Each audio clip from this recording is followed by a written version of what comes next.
A very warm welcome to everyone. I'm Madhu from Partners for Law and Development Madhu Mehra partners for Law and Development, and I'm welcoming you and on behalf of the organizers, which is a South Asian consortium called FIRE, um, with which is working as part of a project in collaboration with Euro Asia Pacific. This conversation is part of a much longer conversation and a much longer process, which has endeavored to reframe the state responses to child and marriage to take attention away from criminalization and strong punitive laws towards spotlighting the adolescent and the young person, their needs, their empowerments, their rights. And this is not an easy task, despite the fact that there is such a lot of domestic laws, so many domestic laws and international laws affirming the rights of young people. It has become actually quite challenging ever since 2015, when there seemed to be a sort of a lot of pressure in just managing targets and reducing the number of child marriages. And that has somehow caused attention to be placed disproportionately on laws, to the neglect of investments in education, in development of young people, in creating opportunities for young people. And we've seen since 2015 a global push as well as national push towards more stringent laws. Now, many of the countries in South Asia already have had laws on child marriage, which have indifferently been implemented. So, without any sort of evidence on really what has been the problems with the laws that are already in place, there is a rush to change laws, and there are two primary shifts that we are seeing, which we see as punitive. One is to declare, to treat all underage marriages as having no legal significance or recognition. This is part of a global model which is being promoted called the no exception model, which is that child marriages will not be tolerated without exception. So it, of course, assumes that there is a homogeneous trend in child marriage across the world and within countries.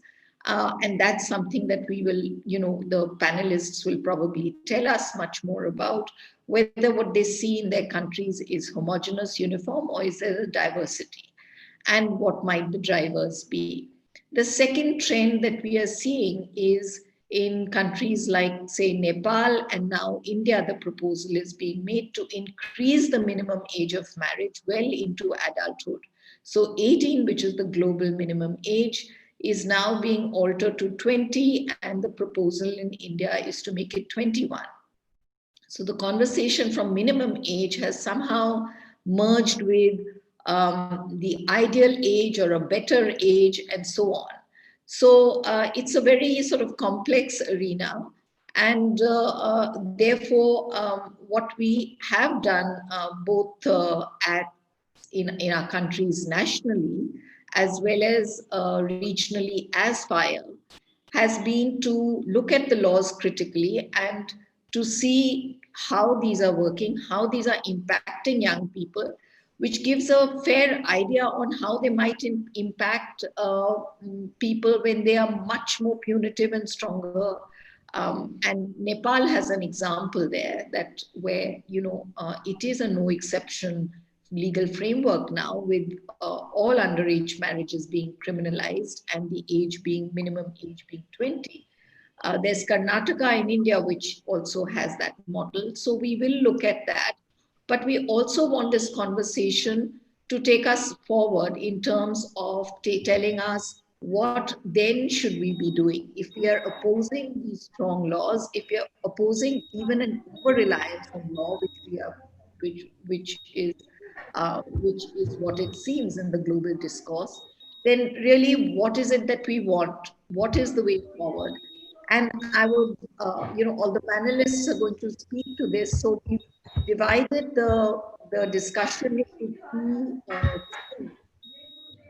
The first is to squarely look at the harm of punitive laws or stringent laws, whatever you might wish to call it.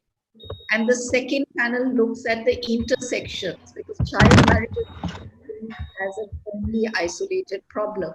It comes with issues of sexuality, sexual stigma, sexual reproductive health rights, and how are these getting affected really in this overwhelming focus on punishing or delaying marriage? How does it play out in our contexts? And the third one is really about what is the way forward, and what else, what is it that we are proposing. So this is broadly the framework, and I will flag here that as part of FIRE, the South Asian Consortium, we held a dialogue with the CEDAW and the CRC members in September, essentially to bring to their notice that one of the joint general recommendations of the two treaty bodies, which is General Recommendation 31, which earlier made allowances for marriages between the age of 16 to 18 based on context and maturity and so on, was altered or modified in 2019 to essentially take that window away and make it a no exception, zero tolerance framework. So the international model is really one that calls upon state parties to make all underage marriages illegal. And so our endeavor was to really present to the CEDAW and CRC members the way the law was impacting young people in our countries. And the report of those presentations and that closed dialogue is available. We will put the link in the chat box, and we'll send out a copy by email as well to all of you. But I also want to flag here a process that is a very vibrant process in India, which has been much longer than 2 years, where a cross-section of organizations working on different themes with women, with young people, with children, as well as academics coming together, pooling in their experiences, their research, to really pull together very coherently arguments on why laws will not work and what needs to be done. Some of the members from that sort of process, very rich process in India, with that, I open the discussions today. I will first introduce all our panelists. We have a very exciting and wonderful bunch of people. I request everyone to, as I introduce you, put on your video and just wave out so our participants recognize you later, for later. Let me just call out the names. We have Dr. Sajeda Amin, Swagata Raha, Wave. Shahariar Sadat. We have Sheena, Hadi, Thiagi Piyadasa, Melissa Upreti. We have Harini Amar Surya and Mary John, Audrey Lee, who's a panelist. She sent in a written presentation, but she's not here. There's Sarah Hussain, and yeah. So I'm there's Mrinalini, Udita, Nusrat, Nadia, and Surabhi, and several others who are not putting their videos on, but they are sort of very much here with us. So can we do a screenshot of all the panelists, please? And yeah. Just a second.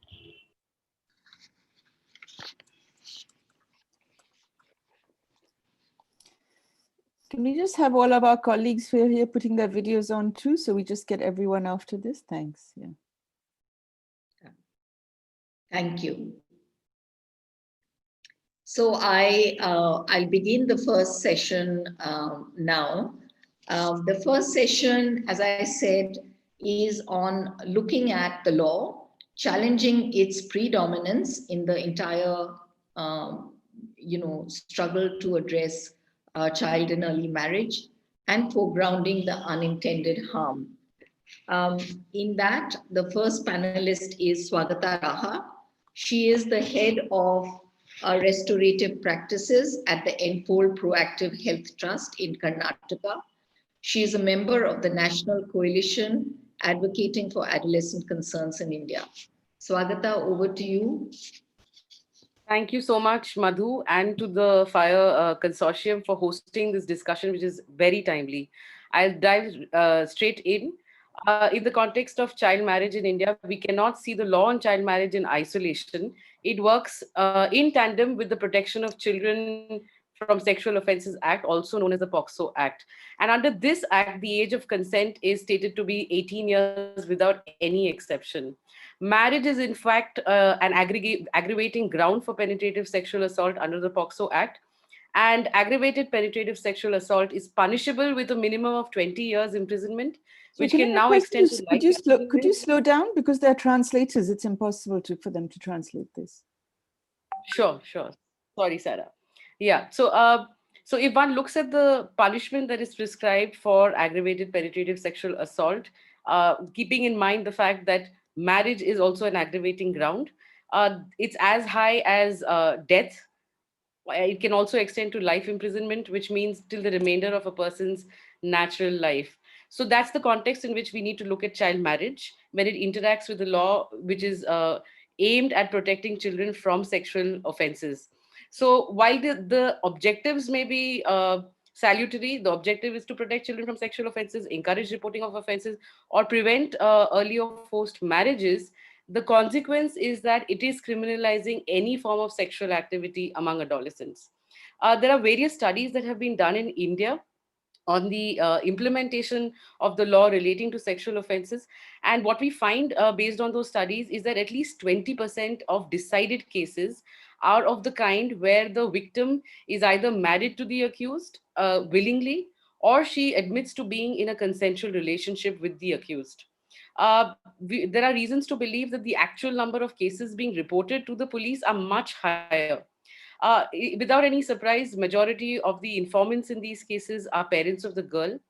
And while most cases end in acquittal, we all know how long the judicial process is, and in that process, the couple is subjected to exceedingly, harsh and stigmatic processes.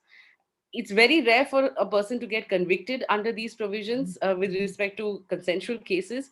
But having said that, we have come across several cases where 19-year-olds have been sentenced to 10 years or even life imprisonment for a case of consensual sex. Also, the Indian juvenile justice law has changed, and it is now even possible for adolescents who are between 16 and 18 years to be tried as adults in cases like these.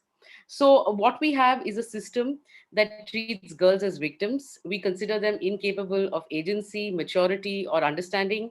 The boys are uniformly treated as offenders. And while the boys are briefly detained, it's the girls who are institutionalized in childcare institutions and kept there till they are 18, or they're ready to go back to their parents, whichever is earlier. Uh, the Swagata, could I girls, request you to speak slowly because there are translators and they are struggling. Okay, I'm sorry. I'll be slower.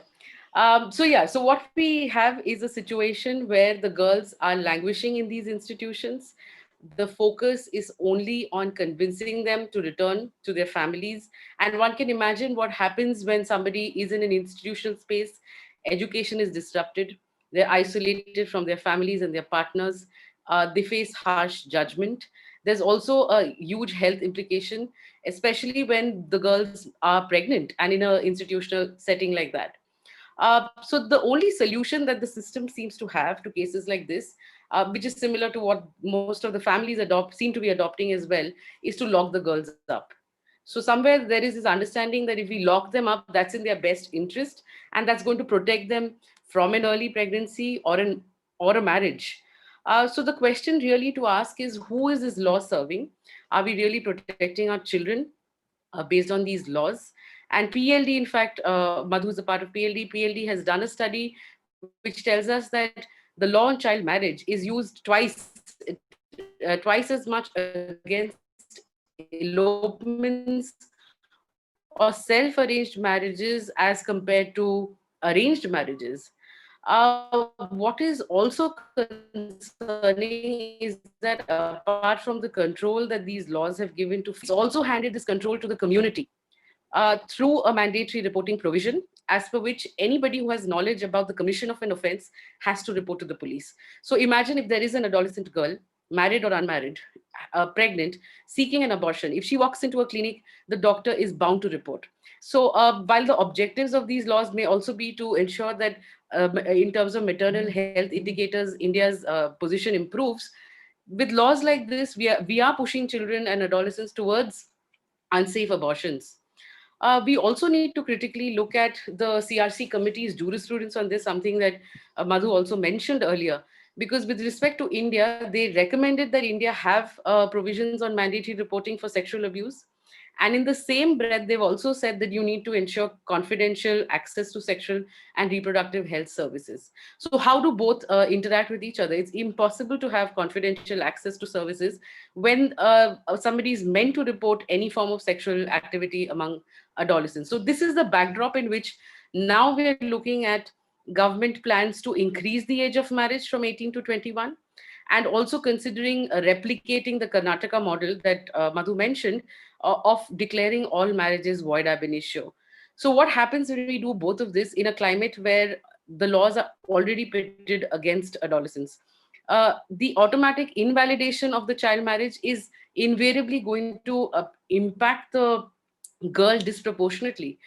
It'll allow men to walk away, it'll deprive women of matrimonial rights, and certainly aggravate the vulnerability. It'll also push child marriages underground, something that we're seeing, especially in Karnataka during the whole COVID situations. So, in conclusion, I want to say that the laws as they stand in India do not offer a safety net for adolescents who are exploring, who are exercising their agency, or even making choices that adults don't approve of. Instead, what we've opted for is to stigmatize, to humiliate, to criminalize, and to deprive them of their rights. The law is now reduced as to an instrument to induce fear, to control, to punish. So instead of offering support, information, and guidance, we are pushing adolescents into the criminal justice system for something that's absolutely normative and depriving them of the guarantee of equal protection. We're undermining their dignity. This cannot be justified under any circumstances as being in their best interest. And then, of course, there are a whole other bogey of rights that are implicated, including privacy and their evolving autonomy, as well as their right to be heard. So, to end with, in terms of solutions, the assumption, the very assumption that child marriage can be addressed through legislative reform needs to be challenged. And we have to, our dialogues also need to move from this policy space into the community. We can't, of course, in our strategy, look at parents as villains and adolescents as victims. So, how do we work with community based systems, strengthen them so that we can reach parents and children and create restorative spaces for more open, sensitive, and difficult conversations among adolescents and adults to take place? With respect to the law, it's not that the law doesn't have any value. If we are to tap into the norm setting potential of laws, what we need are enabling legal provisions that make it compulsory for comprehensive life skills and sexual and reproductive health education programs to be introduced in schools as well as communities. We also need laws that prioritize help over, punitive action. Instead of a therapeutic practitioner having to offer treatment, we have now laws punishing them if they don't report. We also need socio-economic policies that are designed to ensure that children are not pushed out of schools. There have to be meaningful opportunities created for adolescent girls and families on the whole.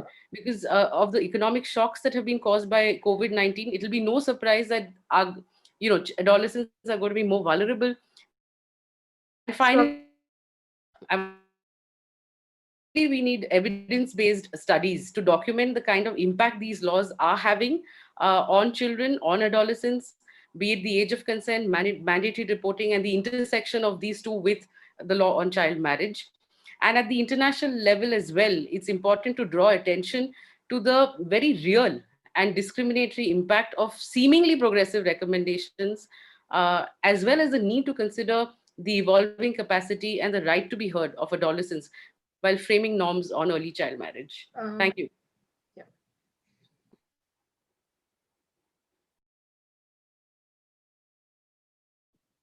Thank you, Swagata. Thank you. I really sort of appreciate the way that you took us through what then could be made possible. You know, what is the kind of legal framework that we need?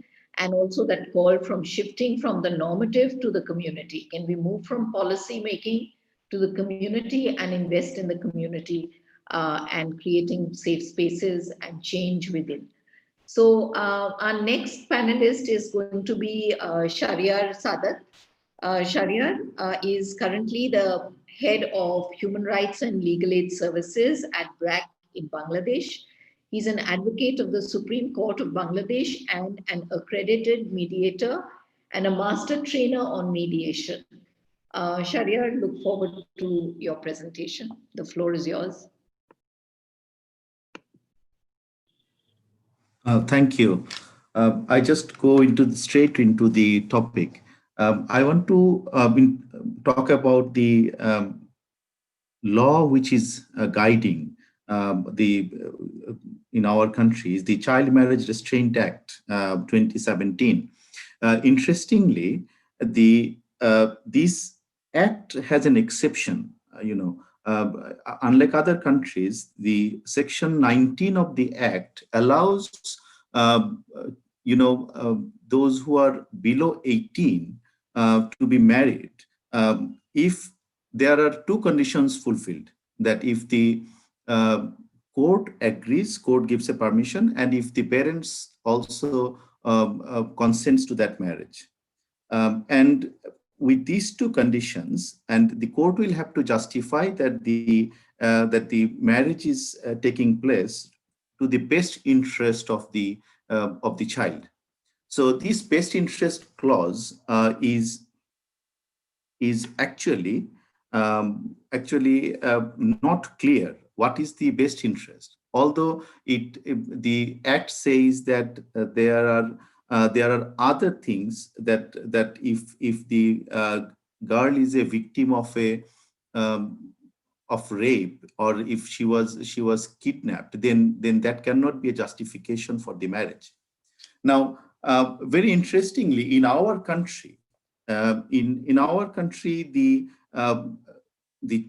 whole child marriage scenario is very heavily dominated by documentation. A lot of we see that there are girls who are getting married who are actually not 18, but they have managed to produce birth certificates which showing that they are 18 and they are getting married. So at BRAC, we did a very rapid assessment in August this year, and in this rapid assessment, we spoke to we kind of interviewed more than 4,500 of our beneficiaries. These beneficiaries came to BRAC's legal aid clinics over from 2017 to 2019. And out of these 4,500 beneficiaries, when we asked them what was their real age at the time of marriage, 82% of them actually disclosed to us that they were not 18 at the time of their marriage, even though their document is showing that they were 18. So that actually shows that even though we are saying that child marriage rate is 56% to 59% in August, but it probably be much more higher, and a big dependence on the documentation. Now, very interestingly, we are also seeing scenarios where the child marriage is happening not only because the parents are forcing them. We see that there are three scenarios. One scenario is where parents are forcing the girl to get married. But there are two other scenarios I must mention here. That one scenario is where the young boys and girls are in a romantic relationship and they want to get married. So sometimes parents are actually allowing them to get married because they want to save their face to the society. So it's kind of a honor to preserve the honor of the family. The parent agree to this marriage. The third scenario is when these young boys and girls they are actually eloping themselves and they are getting married somewhere else. And these marriages are not registered. And these marriages are being conducted through religious ceremonies, and they kind of have an understanding that they will register the marriage when they become 18. Now, the problem starts with these kind of marriages when these marriages are not registered. Now, just imagine what happens to this girl who got married at the age of 16, and this was not registered. And after a year or two, when she's not yet 18 or the marriage has not been registered, she kind of the boy has left her. So at that time, when she comes to the court says, sorry, we can't give you any remedy because you do not have any document. Now, these things happen at the bench level, when at the what we call the Sheresta offices, where we go to file the cases and they say, sorry, we can't take this case. Now, sometimes they allow, if we can produce a Union Parishad chairman's certificate that to the best of his knowledge there is a marriage taken place, or some other kind of set of documents where maybe the girl has obtained a national ID card where her husband's name is there, and in these cases we can get remedies. But what we are seeing, an emerging scenario where these young women are not getting remedy because the court is saying, sorry, we can't take your case, we can't accept it because you do not have any first you broke a law, second you do not have any documentation. And we have come across 9 such cases where the court has actually declined to give them any remedy. That is very interesting because we have an exception clause in our law. So if there's an exception clause in our law, so why can't we allow them to get married, when they are 16 or 17? And that also brings in the issue of agency of young girls. Because they want to get married because not only because they are in a romantic relationship, but they also want to have their own life. So these are my points. I think I'll wait for question and answer session. Thank you.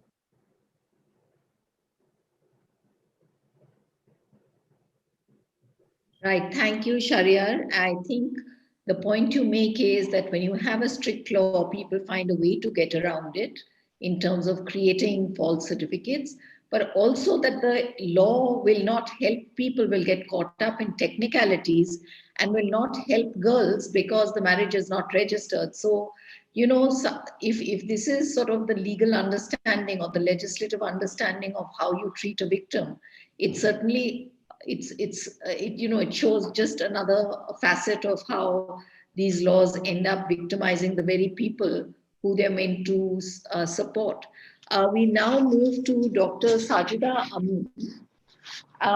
She is a senior associate at the Population Council. She leads several marriage prevention programs in Bangladesh. And Population Council is a member of More Than Brides Alliance and the Girls Center.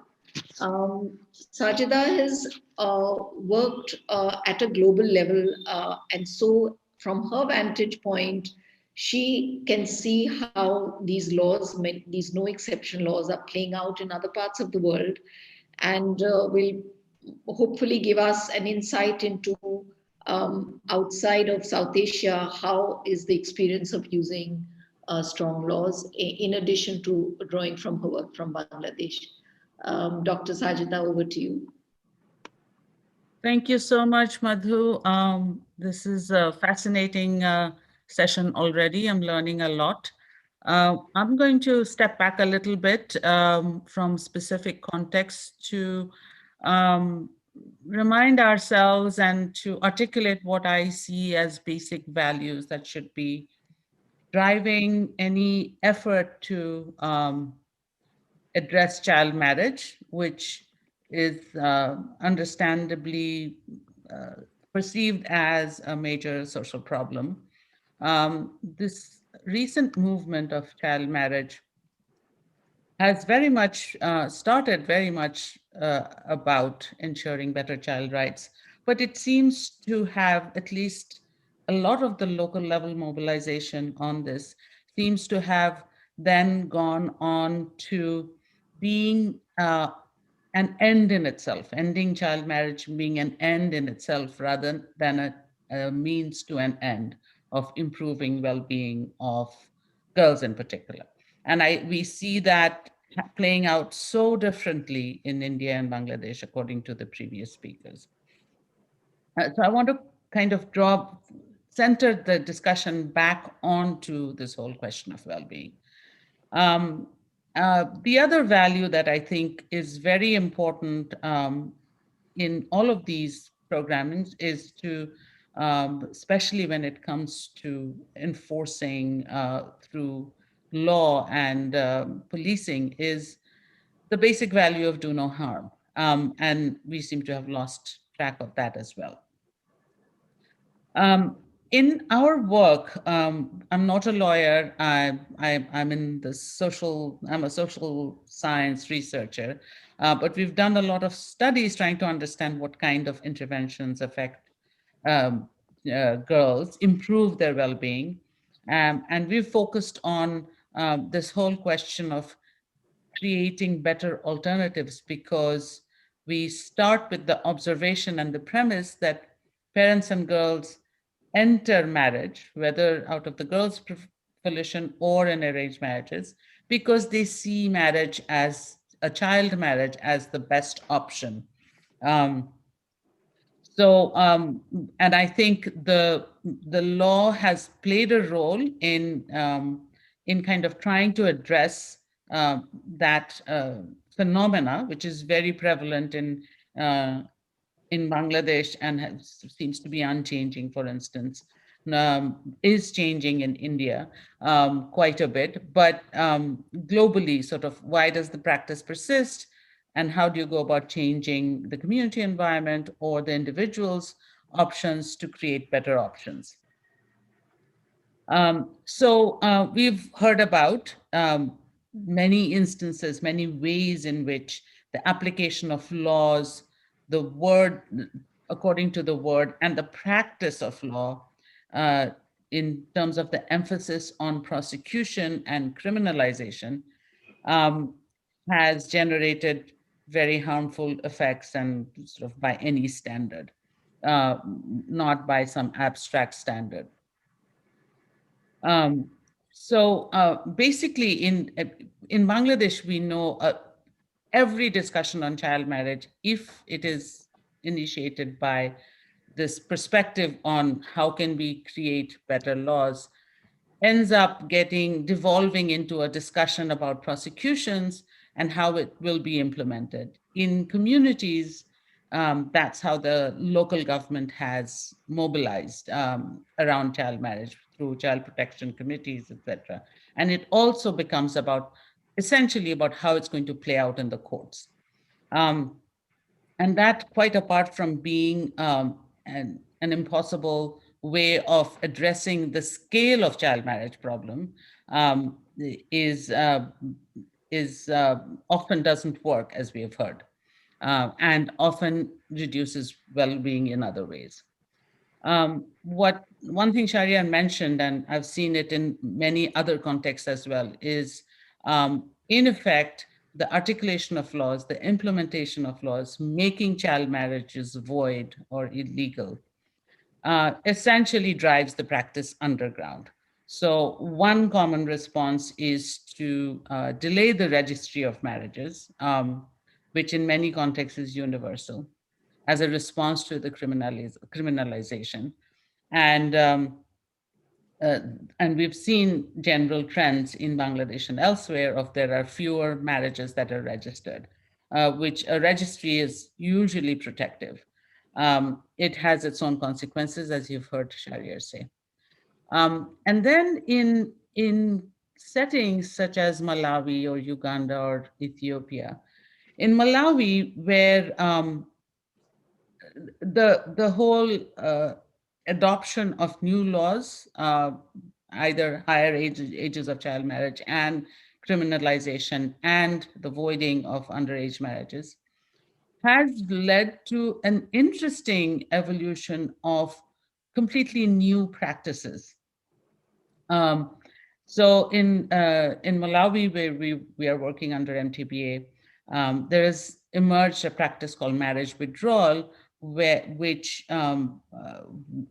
basically is goes for a girl who has gotten married, goes and pulls the girl out of the marital home, brings her back, um, and then there's all these child marriage programs and activities. This tries to then create new options for her. But basically, these annulled marriages, these girls are back to being the responsibility of the natal family. Um, and because most of these marriages in Malawi happen because of a premarital pregnancy, there is not just the girl, but her child who has returned. So it sort of creates this new phenomenon. And apparently, and this is a direct function of the fact that of new ages at child marriage, minimum ages, as well as the fact that the marriage is illegal. And the practice is evolved to avoid these penalties that will be imposed if they are taken to court. I think, and just to say that it isn't just Malawi, I happen to know the case of Malawi. Very similar practices have evolved in Uganda and in Ethiopia. They're called marriage cancellation. So basically, if a marriage has happened, you just go and cancel it. And that's kind of your child protective measure. I think as we have done today, we really need to think much more deeply about these questions of how the laws play out. We think a little bit, we need to think more about what other applications of or other ways of thinking about the law might be. And really sort of this, what we will discuss later is how can we bring about this emphasis on uh, promoting greater well-being by creating alternatives so that child marriage isn't seen as the best option. Alternatives in education, alternatives in workforce opportunities, and creating spaces so that girls' ability to meaningfully consent to a marriage can take place. I'll end there. Thank you.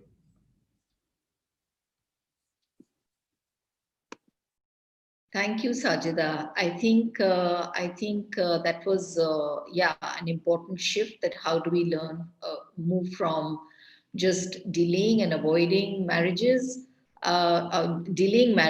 to promoting well-being of girls. And I think the examples from Africa are important in that sense that right now what is seen as a withdrawal of marriage, the long-term implications for the girl and her life chances will emerge down the line in a few years when we see whether or not they're able to reintegrate within society meaningfully, or do they become social outliers with their children. So I think that's something that definitely deserves a study. It will unfold in due course. We now move to the second panel, which is on intersecting adolescent concerns and sexual and reproductive health rights. Uh, Child marriage is not just about delaying marriage. One of the reasons that justifies child marriage is the fact that girls are more vulnerable to sexual abuse and more vulnerable, obviously, to early childbirth. But do the countries that so vigorously want to punish child marriage and delay child marriage really respect the sexual and reproductive health rights of girls outside of the child marriage context? These are some of the issues that we hope to hear more about. Again, I will ask all the panelists to speak slowly. We have simultaneous translations in 3 languages. The first is Sheena Hadi from Pakistan. Sheena is the executive director of Aahung, a non-profit organization promoting sexual health and rights in Pakistan since 1995. Through her tenure, she has guided the organization to integrate system-level change, prioritizing sexual and reproductive health rights in health settings, in medical teaching institutions, and in schools. Sheena, over to you.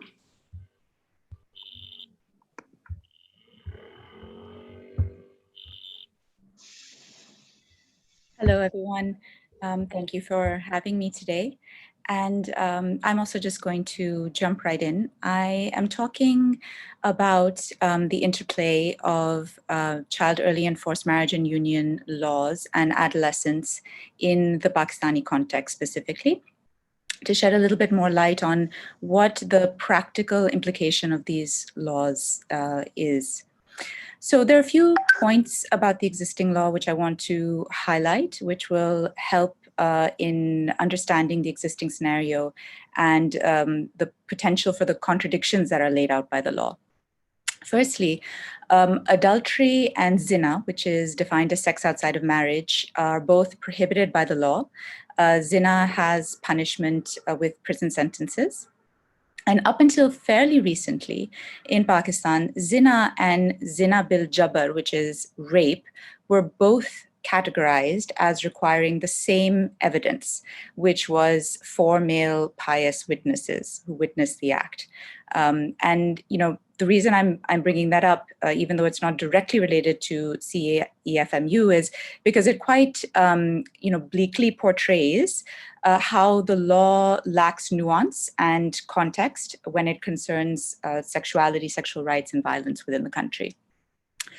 Specific to CEFMU, the Child Marriage Restraint Act of 1929 is still what holds in the country, and that sets the age of marriage for 16 years for girls and for 18 years for boys, except in the case of the province of Sindh, which changed this law in 2013 and updated it so that the age of marriage for girls was also set at a minimum of 18.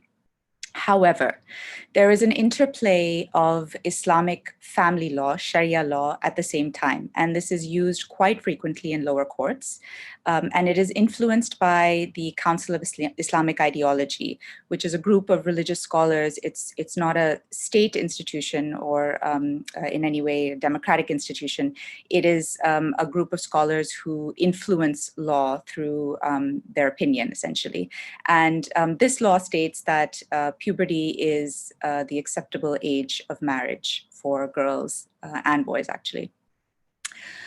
So where has this focus on delay come from in Pakistan? Because there has been considerable discussion around delaying marriage. We very recently signed off on trying to eradicate marriages before the age of 15 at the ICFP plus 25.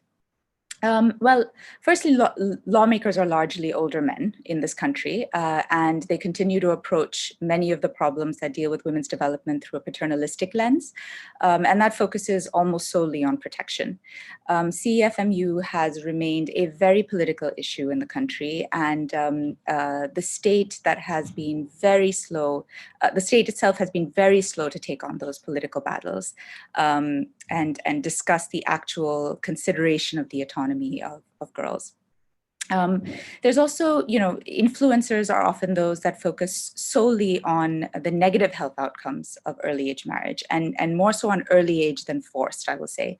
Development index concerns are taken into account.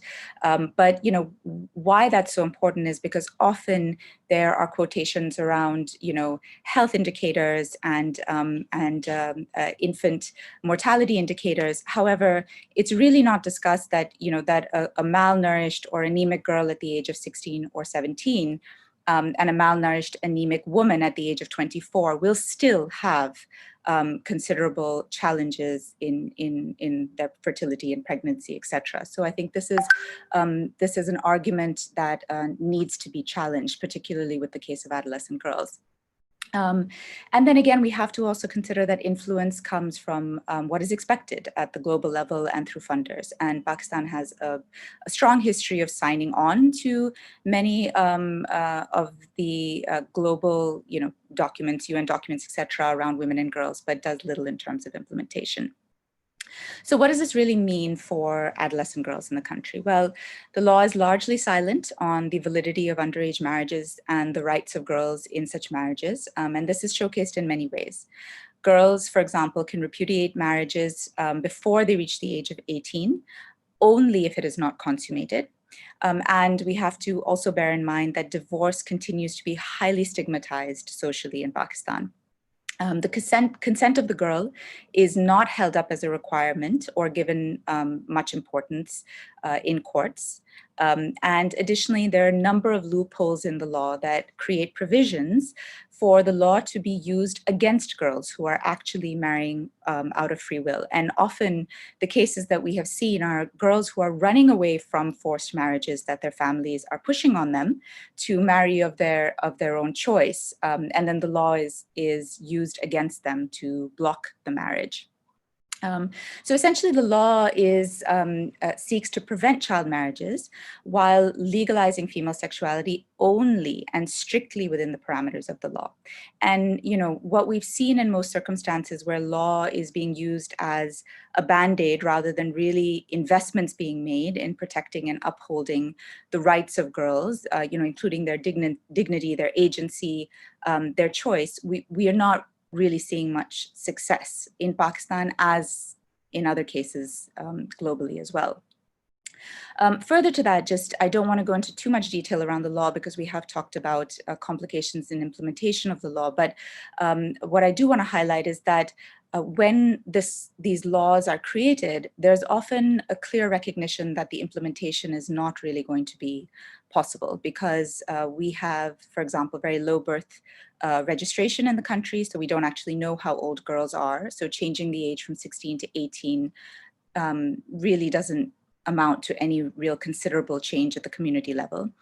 We have very weak law enforcement and judicial infrastructure and informal marriage registration systems, which don't allow us to really follow what's going on. So what I want to talk a little bit about is how do we switch the channel here? How do we take away the power of the law as the silver bullet to change everything? 18 years is important. It can help influence social norms and expectations and allow some demarcations in the law, which is necessary.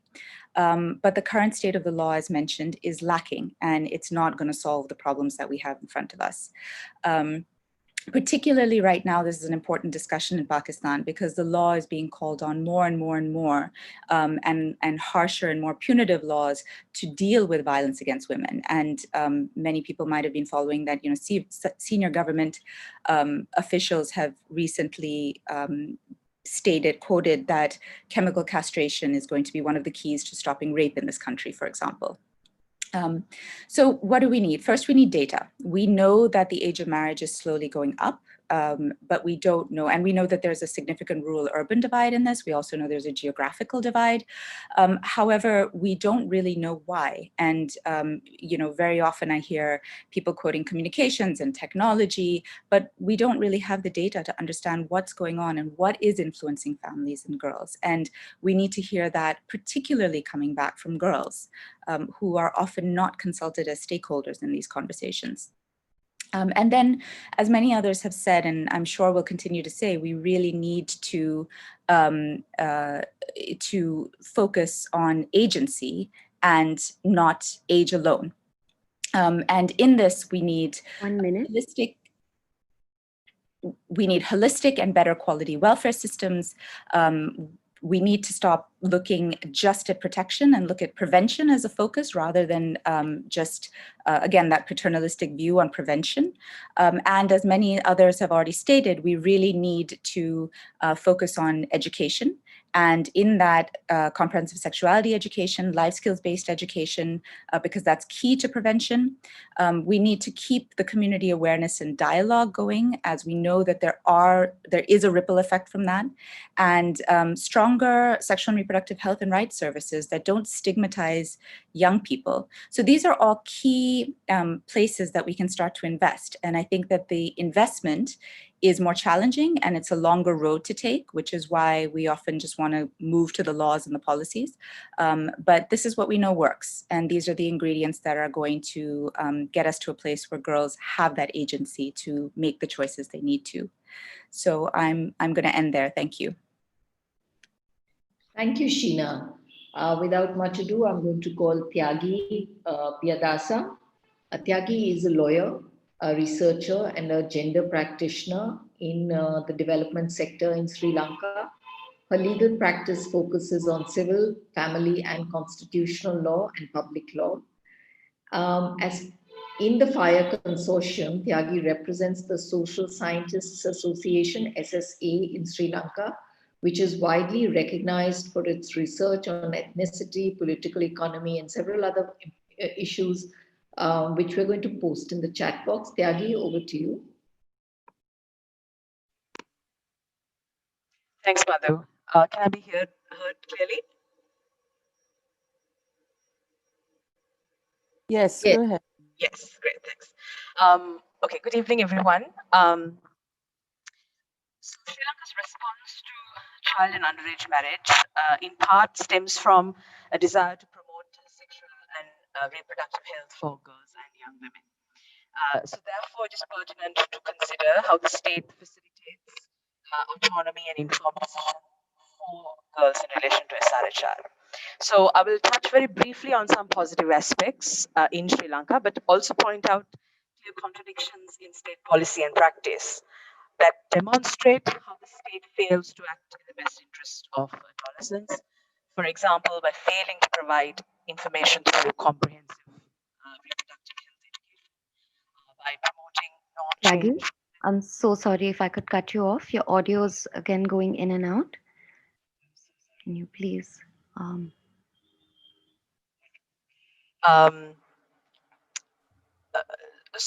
for example, by the state failing to provide information through comprehensive reproductive health education, by promoting norm change, even as its own policies stigmatize girls for sexual activity, and the state continues to criminalize abortion, with the only exception being the need to save the mother's life. So, in terms of the positives, Sri Thiagi, I'm Lanka, so sorry to cut you off again. Your audio is. it's still bad. Yeah. Okay. This is good. I don't think you should move the wire. Yeah. Okay. Okay. Yeah. So the positives would be that Sri Lanka has a robust public health care system, which reaches the grassroots. It prioritizes sexual and reproductive health for adolescents, youth, and women. Contraceptive is widely available. So sorry, Thiagi, your voice is gone. Do you want to try taking off the earphones and speak maybe? And we can see if that's more audible. No, not at all. Actually, that's your voice is quite low. I see. So the other option is I could try coming through my phone, but I don't mind perhaps if the next speaker speaks now and I can be the last speaker on this panel and I'll just log in through my phone. Yes, we can try that. Madhu? Is that okay?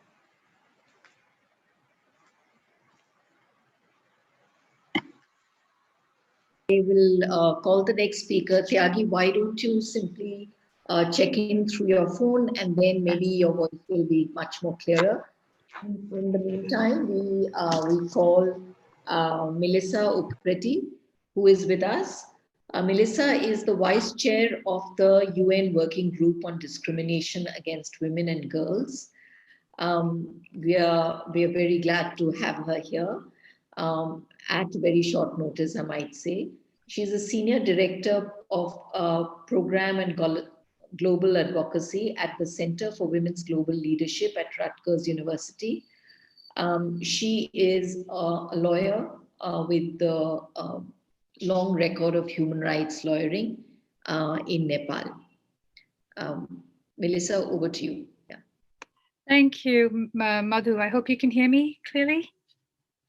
Yes? Okay, I'm going to take that as a yes. Yes, go ahead. Great, thank you. Well, first of all, thank you very much for inviting me to join this conversation, even though it was very last minute. I'm very excited to be here, and it's been great to hear what everyone has said so far, because I feel like a lot of issues have been captured which really reflect the realities on the ground. And I think one of the big points of this whole conversation is to see how legal responses can align with and respond to what's happening on the ground. So I've been asked to say a few words about just the approach to sexual and reproductive health and whether that aligns to the legal approach that is being taken or is being proposed by governments in the region to child marriage. And it's very clear that there isn't an alignment and that the intentions are very different. There's no doubt that governments must take effective measures to prevent child marriage, and that has been emphasized earlier. Similarly, there are measures needed to prevent adolescent pregnancies, which are a serious health risk given the heightened consequences of early pregnancy and related issues for young girls, in particular, adolescent girls and young girls. And these risks have to be recognized. And there are many. They relate to unplanned pregnancy, unsafe abortion, pregnancy-related death, morbidities, etc. And there are existing standards that are applicable here, aside from what's provided in the Children's Rights Convention and the norms that have been developed. Also, what's guaranteed through the Economic, Social, Cultural Rights Convention, especially the AAAQ framework, which speaks about the affordability, accessibility, and acceptability, as well as quality of services. So sexual and reproductive health laws that do not meet these standards are not good laws at all. And I know we're talking a lot about the role of law, and there have been strong statements about whether there should even be laws. I think the question is, it really depends on what kind of law and the intention of the law. Lisa, could I request you to speak a little slowly? Yes, sure. So I think when we look at the laws, if the goal has to be to prevent discrimination, stereotyping, and the instrumentalization of women's and girls' bodies and biological functions. And one speaker, I think Sajeda, referred to well-being earlier and the principle of do no harm. And I think laws that meet these standards can help achieve those goals. The Working Group on Discrimination Against Women and Girls has, in their report on, we've written about family and cultural life and health and safety with a focus on the instrumentalization of women's bodies. I think laws that intend to criminalize, that use criminal law as a response to child marriage in an attempt to prevent it, really reflect the state's intention to instrumentalize women's bodies, and that is inherently problematic. The criminalization of marriage, child marriage, is definitely something that has been denounced. The criminalization, it has to be, its use to limit and restrict the decisions that are made by women and girls, that is always a red flag, and that is inherently questionable, which is also why the criminalization of activities like adultery, abortion, and any activities involving autonomous decision-making has been condemned. It is important to recognize the evolving capacities of adolescents, and I think importantly to take a life cycle approach.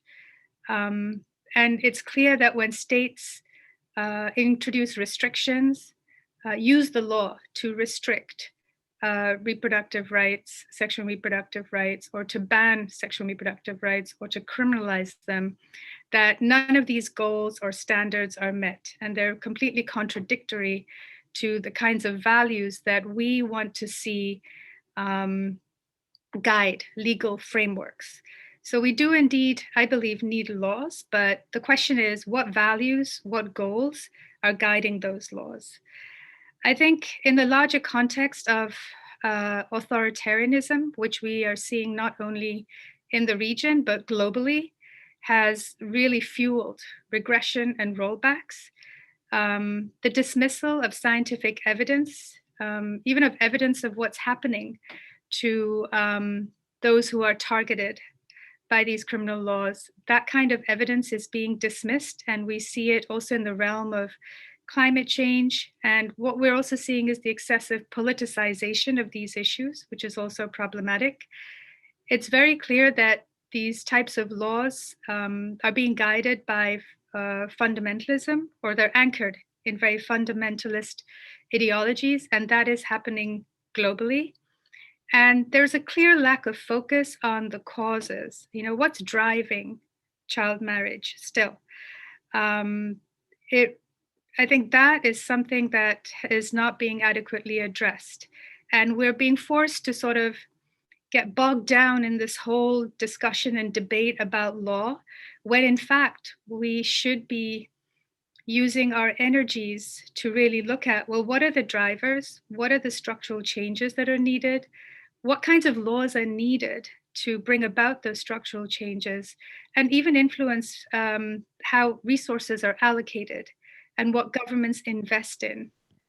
I think ultimately it is, when we see 1 minute left. tendencies to criminalize is really ultimately about power. I mean, I'm not going to go into, a lot of the details about how and the outcomes, because I think all of those have been covered. But I think as we look forward and think about how to address what's happening, I mean, it's clear that this is really the law is being misused as a tool to preserve power. And there is no commitment. Madhu asked earlier, is there an alignment between sexual reproductive health, respecting autonomy, and what governments are trying to do in terms of preventing child marriage?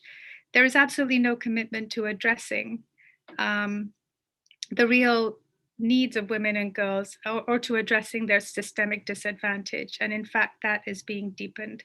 So I'll end by saying that, what's most critical now, I think, is for people like us, those in the women's rights movement or in different movements, to really build strategic alliances and to break silos.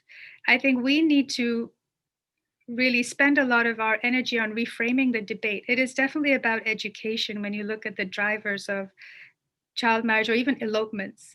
But it's also about unpaid care work. It's a labor issue. And it's also a macroeconomic policy issue because, where are the state is simply not investing its resources in women and girls in the way that it should. And in fact, it's trying to take a really easy way out. So I'll end on that note because I think my time is up, but thank you once again. Thank you, Melissa. I'm going to ask Thiagi to join us again. And I hope if it's through the phone, we get a clear audio. Yeah. Madhu, can I be heard clearly? Very clearly, thank God. Yeah. Okay. Okay. So sorry about that, everyone. So Sri Lanka's response to child marriage partly stems from a desire to promote sexual and reproductive health for young women and girls. Therefore, it is pertinent to consider how the state facilitates autonomy and informed decisions for girls in relation to SRHR. I wish to touch on certain positive aspects in the system, but also draw certain clear contradictions in state policy and practice that demonstrate how the state fails to act in the best interest of adolescents. So, for example, the state fails to provide information through a comprehensive reproductive health education system, and it fails to promote norm change, even as its own policies stigmatize girls for sexual activity. And the state continues to criminalize abortion, with the only exception being to save the mother's life. So the positives would be that Sri Lanka has a robust healthcare system which reaches the grassroots. And this prioritizes SRHR for adolescents, youth, and women. Contraception is available, widely available through the public healthcare system. And education is compulsory up to the age of 14. And Sri Lanka has a small army of government officials at a community level to ensure child rights, SRHR, and also education. However, abortion is criminalized in Sri Lanka, and the statutory age of consent is 16 years. But healthcare professionals are not legally bound to report pregnancies below the age of 16, given its emphasis on ensuring health. Similarly, marital rape is not recognized in law. So in terms of the contradictions, the first contradiction that I would like to highlight is the fact that 16 as the age of the statutory age of consent is premised on the belief that children do not have the capacity or the understanding to consent to sex. So theoretically then, it should apply across the board to all communities. However, the Muslim Marriages and Divorce Act does not stipulate an age of marriage for Muslim girls. Therefore, and furthermore, obtaining consent of the bride is not mandatory either.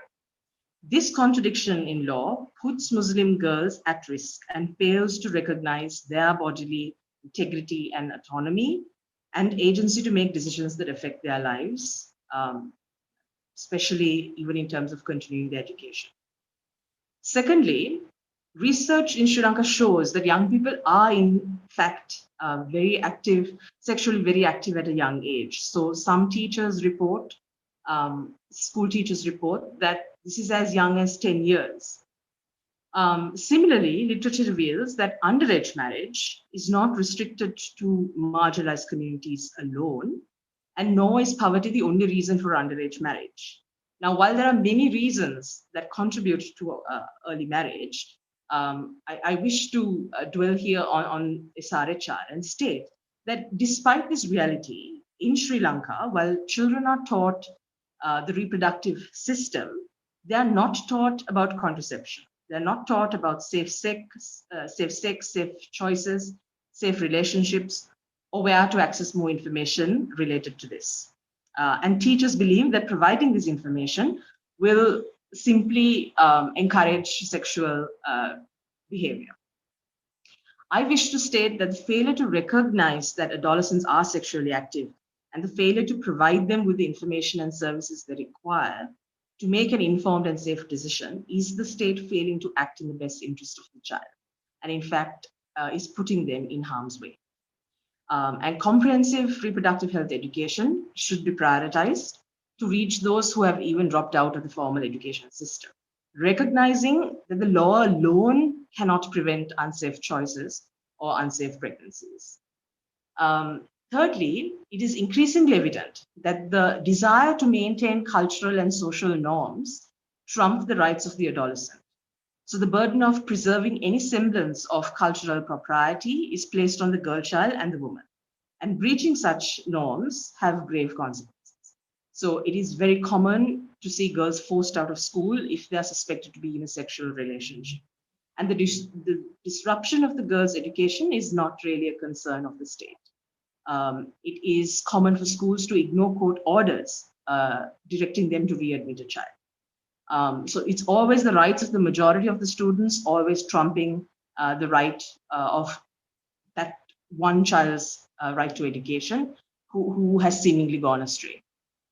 And girls who are found to be pregnant above the age of 16 do not receive any state support to resume or further their education or employment. In fact, organizations that provide shelter, which are almost always non-state organizations, are left to independently source resources. And the fate of the young woman is really left in her own hands. And also speaking more broadly, in addition to comprehensive reproductive health education, what is needed is rethinking pedagogical practices because the system itself is not geared to cater to students who might find themselves pregnant or requiring special needs. My fourth point is that a commitment to meeting intersecting adolescent concerns and Shahariar requires the state to commit to gender equality. And this is a ripple effect. The lack of comprehensive sexual and reproductive health education for boys and girls has repercussions into adulthood. So very often the concern and safety of the child does not extend to the woman. And sexual violence is trivialized, and intimate partner violence is placed at 1 in 5 women, and the majority of whom do not even report. And finally, what is evident is that the state does not have a comprehensive and overarching framework or policy towards adolescents and youth. And this contributes to a gap in ensuring the best interest of the child. This is evident in the constant contradiction and competition between the Ministry of Education and the Ministry of Health. So in conclusion, at present, it appears that the state is merely managing outcomes, prioritizing health indicators, and ignoring other equally important and critical aspects of adolescent development. Thank you so much. Thank you, Thiagi. Sri Lanka does offer a very different context in South Asia, and we see that even there, the stigma and the lack of information and services in relation, which are quality and non-judgmental, is in deficit. We move now towards our last panel, which is looking at rights affirming approaches that empower girls. And here we sort of move away, in a sense, from the conversations on law, but also look at what other things are necessary. Let me call the first panelist, Professor Mary John. She is currently the acting director and also has been the former director of the Center for Women's Development Studies in New Delhi. She was formerly also the director of the Women's Studies program at JNU University. She's a researcher and has written a lot of, she's done immense work on sex selection, gender and labor, and child marriage. And I will flag of interest here is her forthcoming book, Child Marriage in an International Frame, a feminist review from India. It's coming out next year. So Mary, look forward to hearing from you.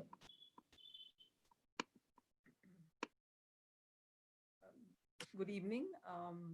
Happy to be part of this very, very interesting panel. I thought I would speak a little bit about the Indian situation and perhaps even give you a sense of some of the trends as well as some of the paradoxes that I believe we are up against if we genuinely do want to move away from the law, which is what I'm hearing over and over again, that we want to move away from the law and actually grapple with the social context and ask ourselves what will actually make a difference. So first of all, of course, India stands apart and was always named in any international report you might consider because of our large numbers. We have a total of 100 million women who have married below the age of 18. We have 6 million if we go by most recent data sets. So these are always sort of highlighted in any report. Less highlighted is the fact that actually we have been seeing appreciable declines. So if you look at either census or the National Family Health Survey data, then over a decade period, we have seen practically a halving of rates, which were close to 50%, have now come down to something like 26%. That is in the 20 to 24 year age group. And if we go look a little closer, then we in fact see that we do have, and this has been said, largely what we would call adolescent marriage. That is to say 20% are in the age group of 15 to 17 and only about 6% are below 15. And this is the trend that we are seeing. At the same time, in the time that I have, I thought I'd sort of contrast, there's a dominant approach, and that dominant approach, by the way, does speak the language of rights, but it's a very entangled language. It speaks on the one hand, using the language of rights, claims that any marriage below the age of 18 is a violation of the rights of the child. But this is very, if you look at any of the UNICEF or UNFPA or a whole range, World Bank reports, you will see how quickly that gets actually entangled in claims about health and claims about fertility. So the claim then is that indeed any marriage below the age of 18 carries huge health risks, whether for the mother or the child, and that these are deeply age connected. And secondly, that, and this is an older discourse that has not yet gone away, that younger ages at marriage go hand in hand with higher rates of fertility. And I believe that that actually these are more or less false. And I have spent some time in my book and otherwise to show, and I think one of the earlier speakers from Pakistan pointed this out, that in India now we are planning to actually raise the age of marriage from 18 to 20 for women to 21 in the name of maternal mortality. But the highest reasons for maternal mortality in India are when you bleed too much at the time of having the birth, and that is due to anemia. And anemia has zero significance in relation to age. It has absolutely, you can look at the data for yourself, it bears absolutely no relationship to age. even things like stunting and so on in a child, have much, much closer links to the state of poverty of the family by any of the standard indicators of poverty than age. Age is the least significant indicator for any of these if you control for other variables. So in all of these, actually at the level of science and at the level of evidence, the very things that many of these reports claim to stand by, this excessive focus on age actually doesn't hold up. In contrast to these kinds of approaches, I have tried to put forward, at least for the Indian context, what I believe needs much more focus. I have called it the fact that we live in an era of compulsory marriage. And the reasons we do is the combination of very low rates of work participation, not just low, but even declining in recent decades of high growth in India, and the peculiar paradoxical expansion in education. So what we have in India is a very powerful link between education and marriage. That is to say, higher ages years of education do go hand in hand with higher ages at marriage. And we have a marriage market, a very flourishing, very problematic, if you ask me, dowry-laden marriage market, to go with that, which actually discriminates effectively against those who cannot afford to participate in such a market.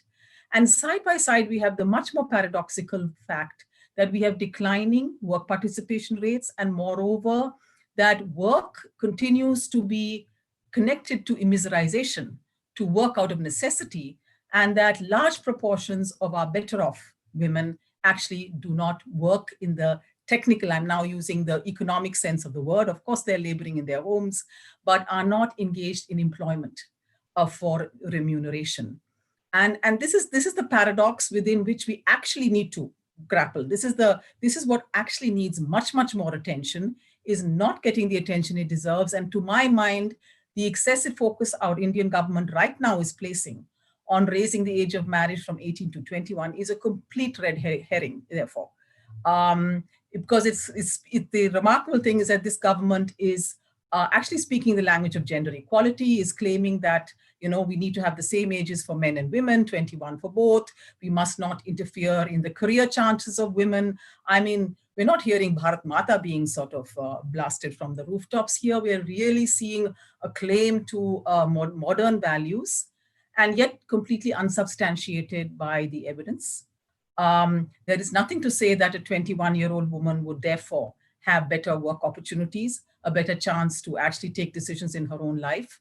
And so therefore, this is I would say it's hiding a much bigger crisis that we ought to, as feminists, as people interested in rights, genuinely interested in rights, we are actually facing a much bigger crisis. And this is something of a smoke screen to actually engaging with that crisis. I'll stop right there. Thank you.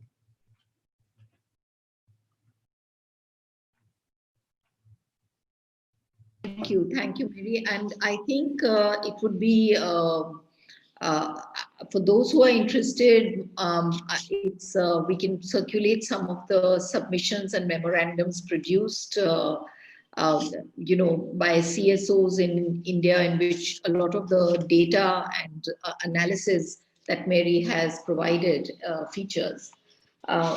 So we move to the next panelist, Dr. Harini Amarasuriya, who is a member of Parliament in Sri Lanka.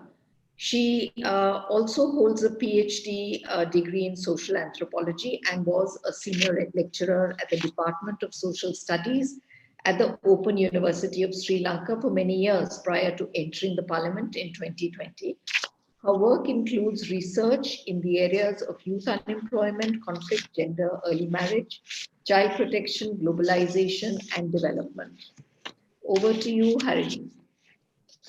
Thank you very much. I thank you for including me in this panel. It's been fascinating listening to some of what the other panelists have been saying. I think in some ways Sri Lanka presents a sort of a classic case study of what happens when you sort of shift, when governments shift their focus in how they address rights from a sort of point of view of ensuring sort of addressing structural issues to a more sort of legal policy-based approach. So because in Sri Lanka, the early interventions from especially during the 50s and the 60s was very much on ensuring access to health and education, ensuring that the sort of universal right to education and to health. So as the sort of institutionalizing of a very robust system of public health and education and access into those services, especially for girls and women, was seen as sort of a primary responsibility of the state in ensuring women's rights and child rights. However, somewhere along the way, particularly in the 80s, this shifted to a more sort of a legalistic approach of law reform, of sort of establishing a more sort of a punitive kind of approach to addressing issues of child rights, child abuse, child marriage, and so on and so forth. Thiagi has already talked about the sort of specific nature of child marriage in the Sri Lankan context, so I'm not going to talk about that so much as sort of the more broader structural issues. And what has happened since the 1980s is more of a focus on legal reform. And sort of looking at how the law responds to issues of child abuse and violation of child rights. Now, this in a way has also sort of raised real issues for what Thiagi referred to as the army of child rights personnel, state child rights personnel in the field, because they are often dealing with the very complex situations that they face of their clients in a context where there's been a sort of simultaneous deterioration of state attention to institution building or sort of the protection of education, health, and social security, and instead sort of this shift to more like a legalistic intervention has often placed these frontline workers in very difficult situations because they experience the limitations of this rights, the legal sort of intervention in dealing with the problems that their clients bring to them. So you often find, my own research has sort of shown how frontline workers often try to find loopholes in the law or try to kind of maneuver their way toward, between these sort of legal interventions that are proposed in order to often deal with what are much more complicated social and economic problems that the people that they're working with are actually facing.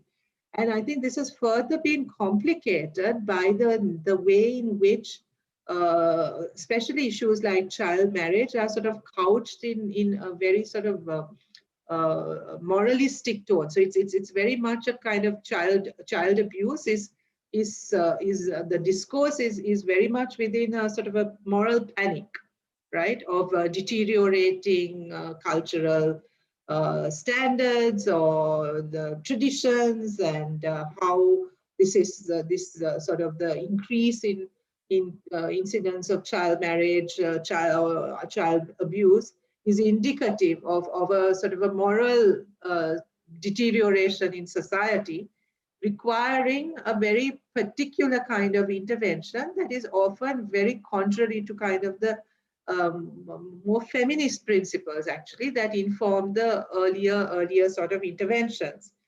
And in a way, I think it also, the Sri Lankan situation also sort of, I think, highlights some of the limitations of the ways in which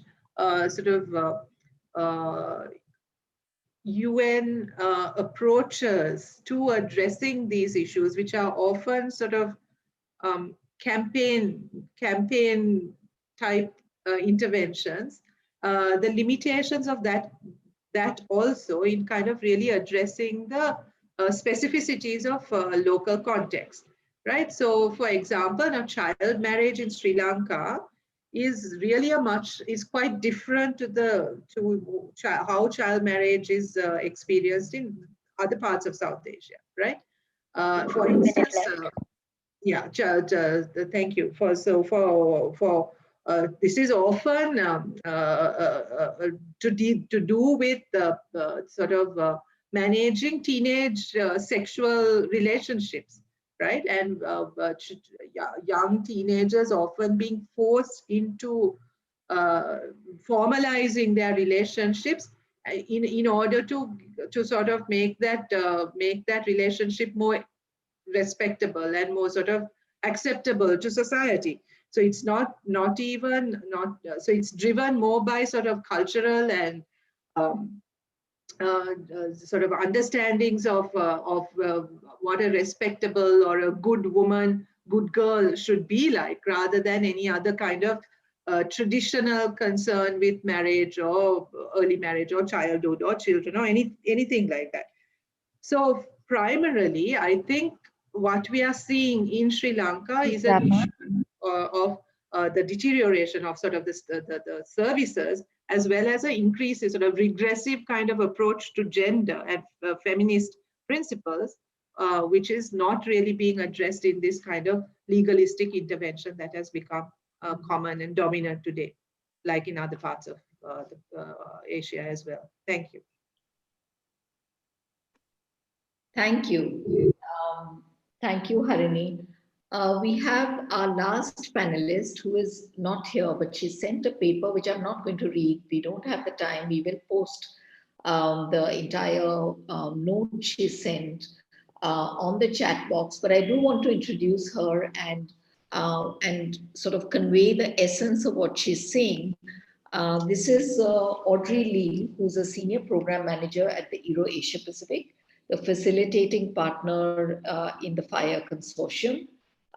Prior to joining Euro Asia Pacific, she has worked as a project manager, policy researcher in private education industry, and was also a researcher at the World Enterprise Institute, which focuses on socio-economic issues. At the regional level, when we had the closed dialogue with the CEDAW and CRC, that was facilitated for us by Euro Asia Pacific, which works very closely with the CEDAW. For those of you who know Euro's work, you don't need an introduction. But for the others, they facilitated over the last 2 decades, and maybe a little more, they've facilitated civil society organizations to prepare their own shadow reports and to participate in the country reviews held by the CEDAW committee, and taken civil society groups during the country review to engage with the CEDAW committee and the process. So what Audrey says in her note is essentially, she notes that General Recommendation 21 of CEDAW and the Joint General Recommendation 31 of CEDAW and CRC have touched upon issues of child marriage, but the Joint General Recommendation actually was revised in 2019 to hold the normative position that all underage marriages should have no legal validity. And what she's saying is that this entire emphasis on law that has developed as a result has allowed states too much leeway in not placing urgency on issues which are issues such as drivers of child marriage or material conditions that influence patterns in child marriage, but in a sense has allowed the law to become predominant. And what she does say is for Euro Asia Pacific, this is a continuing concern which they commit to continue to engage with, as their primary work is about really normative change, and there is a need to in a sense rebalance and reconfigure equal attention to the underlying conditions that are necessary for the well-being of the adolescent. So I will ask. Yeah, I think we will find her comments in the chat box. She's unable to join us today. I've noticed that many of you have put your questions in Q&A and they have been addressed by the panelists. But if there are any further questions, we have a little bit of time. I would say that this is a great opportunity to have the kind of panelists we do. So you could either do a quick hand raise and, in 2 seconds put your question. But we would like you to be really succinct. But feel free to hand raise or to type in your questions in the Q&A quickly.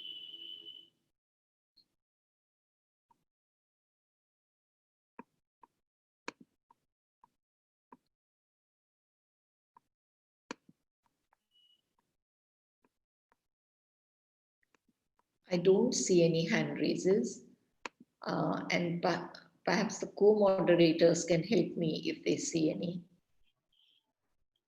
Just yet.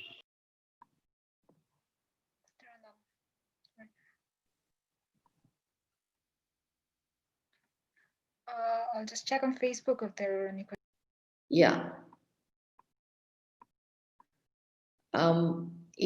If there are no further questions, we'll check on Facebook. Then I might ask all the panelists to tell us in one line what is the action plan they propose. Just like not even a full sentence, just one line. And then I will invite Sarah Hussain, who's also part of the FIRE Consortium, to close this evening session for us.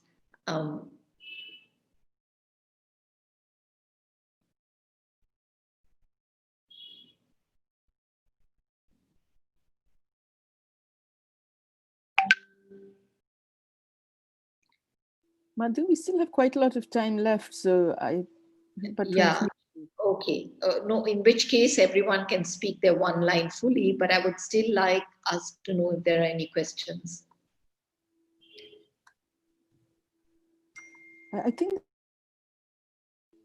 there are some questions in the Q&A which it might be worth elaborating. There's a question regarding voidness, for example. We have one person who's raised their hand, Nadima. Hello. Yes. Thanks to all the panelists for this amazing talk.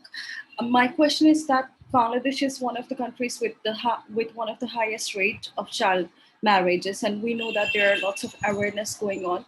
But I want to know that, are these adequate? Do the child bride, the females, do they know that this is illegal, and do they know that when their families are thinking of getting them married, they can go to the police station or seek help from organizations so that they can go and seek help themselves rather than depending on others? Thank you. Right. Would Sajeda or Shahriar want to answer that? I'll take that. So I think in all the work we have done, we do find that girls are very aware. They're even aware of their right to consent. But I'm actually in the middle of doing a paper where I look at qualitative responses to this. The way marriage arrangements are structured, girls have very little time, and they know that raising these objections are not really an option for them without expecting a lot of backlash from the family. So this one case, I think, which tells it all. This girl was told that she was getting married the day before when all the arrangements had been made. And she basically said, what option do I have, beyond embarrassing my parents? What options do I have? So I think that sort of is a very common situation. It isn't a matter of awareness. It's a matter of they're in a situation in arranged marriages where they don't really have recourse. There's another question I see here from Ruchira Goswami, who herself is an academic. Her question is, are there any studies on CEM in South Asia, not country specific, but analyzing differences and similarities among South Asian countries, especially on the laws? Perhaps Mary or Sajeda or Tyagi could answer that, since you are researchers primarily.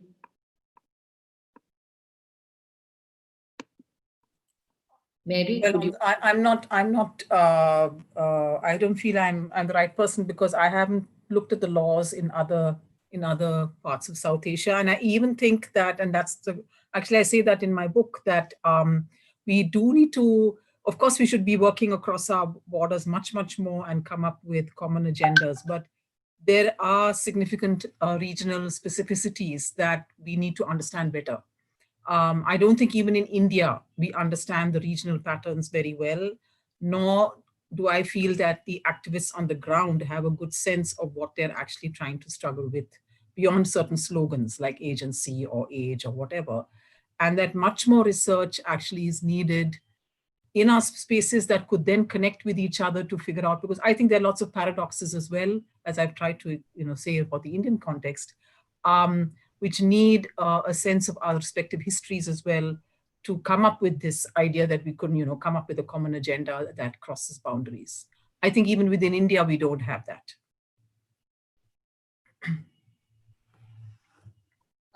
Yeah, Ruchira's follow-up question is, any study on South Asia, not the law, but beyond the law, on other trends and social analysis?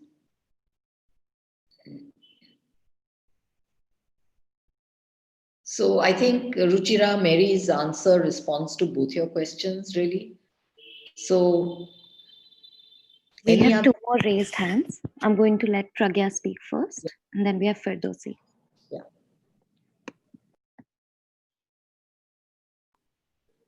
Pragya, you can unmute yourself and talk.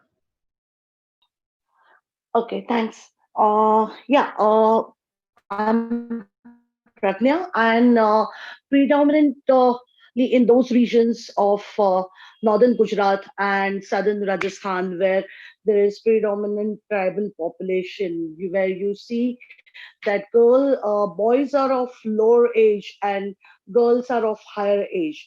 So I'm just curious that when we are talking about child marriage, do we need to have a more comprehensive approach rather than looking at both the genders and not just focusing on girls, because it's a question of agency, choice, and consent of both people involved in the choice couple.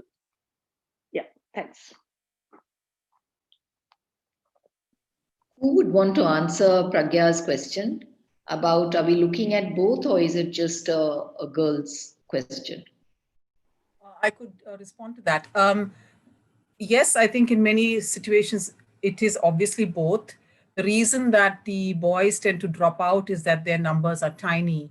Out of 100 million underage persons in India, it's 85 million women and girls. So, and it's very specific regions like yours, Rajasthan, Gujarat, in the western region of India, where a longer history of child grooms, you could call them, have been part of that history, and vestiges of that continue to this very day. Elsewhere, that is not the picture. That's precisely why I'm saying we do need a much more regionally specific kind of sense of. But even I would even ask you. I'm hearing what you're saying, but my looking at all the figures, even in Rajasthan, would tend to say that child grooms is very much a vestige. It's not. Whereas underage marriage for girls has a modern face, much more so than I think child grooms does, unless you're talking about teenagers falling in love and that kind of pattern. So I would ask for much more specificity and much more careful detail here, in which we would absolutely look at both boys and girls. Yes. Yeah, it's if I could add to that, yes, Mary, there are, and as somebody said that in case of Bangladesh, there is false documents are created. The similar kind of things that have happened in South Rajasthan, and even now where I'm right now placed in Western Rajasthan, where I see that these grooms are underage, but the false certificates are produced. So actually, on paper, you may not see them, but yes, child grooms do exist, and I think we really need to collect the evidence and bring out that, because for me, it is a matter of choice, agency, consent for both genders. Any kind of question of child marriage. Thanks.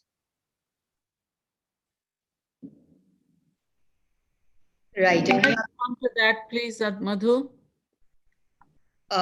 Any other questions? Yes, yes, please, Sajeda, please. Yes. Yeah, I think I completely agree that one important way in which the law can be applied is to focus on issues of consent and participation. But I think the difference in genders between child marriage for boys and girls is really a matter of scale, as Mary has suggested. And I can tell you for sure that even in Nepal, where this is recognized as a big issue, and in specific contexts, the numbers are really very small. And that's basically because mean age differences in marriage are very big. So a 15-year-old gets married to a 22-year-old. That's the common practice. And then there are, of course, exceptions. Right. Sarah, there's a question for you. If it's in the chat box, elaborate. I've just answered. I've just answered it, Madhu. Right. Any other questions? Sarah, you've only answered it to the panelists, I think. Let me just. No, I've answered it to the person who asked. But I can send it to all the attendees. We have another question in the chat box. Yeah. Let me see. Yes, so Asha Bajpai, who's also an academic at TIS, Tata Institute of Social Sciences in Mumbai, she asks, if it's the same Asha, I assume it is, in an emergency, whom does the child contact? How effective have the helplines been in stopping or preventing child marriages? Any data on that?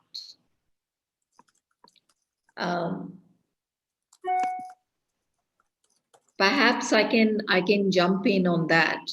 Asha, we did a documentation with the help of several community organizations in India to see how this works. The child line is not the best route for helping girls. Child lines are effective when they alert the community groups rather than the police, because we found that everyone seems to say that when the police is alerted, the parents are tipped off about the girl, taking that action, and then the girl sort of is disappeared and married.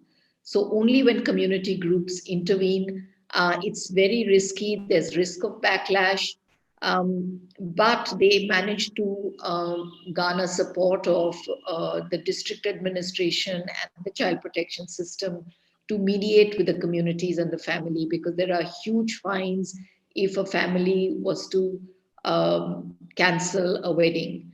And that's at the customary level, which the law doesn't address. So there's a little publication we have, and we can sort of send it to you. It's on our website. But that's all we know. Child lines are not effective because their first alert is to the police, and the police is not the best source.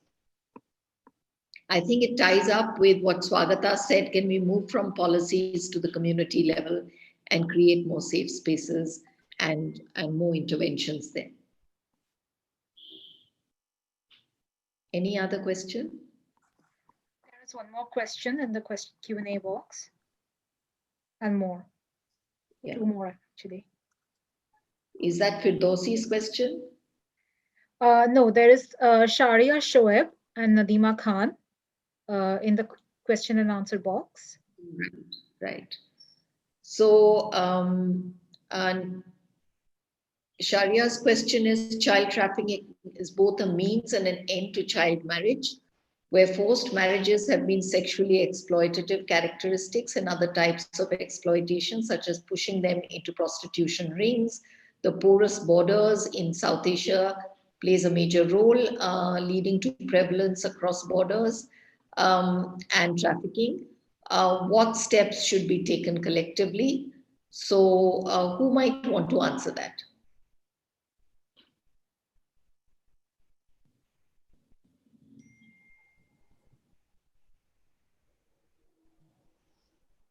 Is there any panelist who'd like to answer that question?